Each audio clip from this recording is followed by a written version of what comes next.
In today's video, I'm going to show you exactly how to change the background color in Inkscape.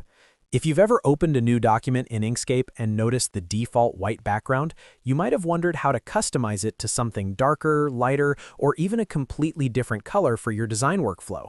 Changing the background color can make designing easier on your eyes and help you preview how your artwork will look on different backgrounds.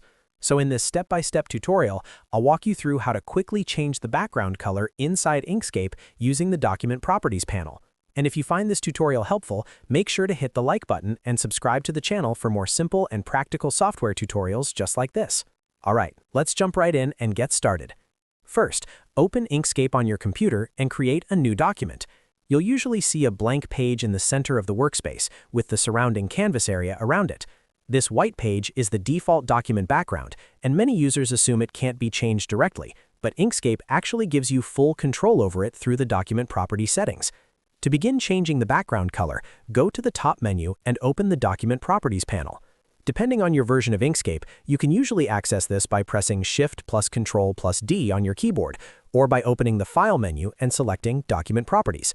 Once you open it, a panel will appear that contains several settings related to the document, including page size, display settings, guides, grids, and color options.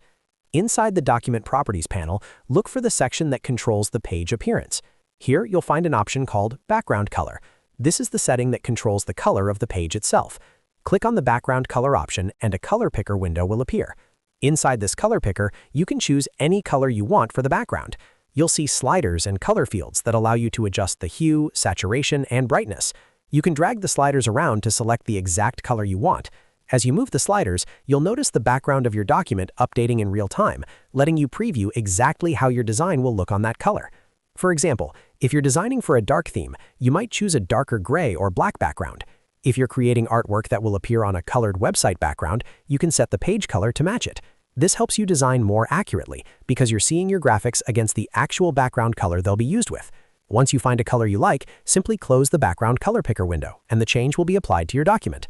While you're still inside the Document Properties panel, there are a couple of other useful appearance settings you can adjust as well. One of them is the Border and Shadow color option. This controls the outline and shadow around the page area.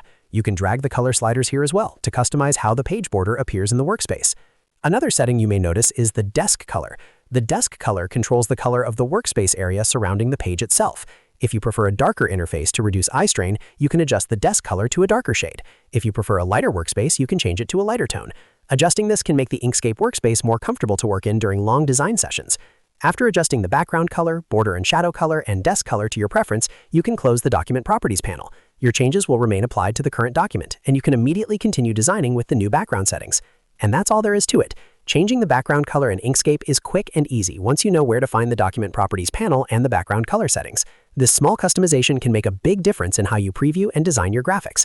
If this tutorial helped you learn something new, make sure to hit the like button and subscribe to the channel so you don't miss more simple tutorials on tools like Inkscape, Photoshop, and other creative software. Thanks for watching, and I'll see you in the next video.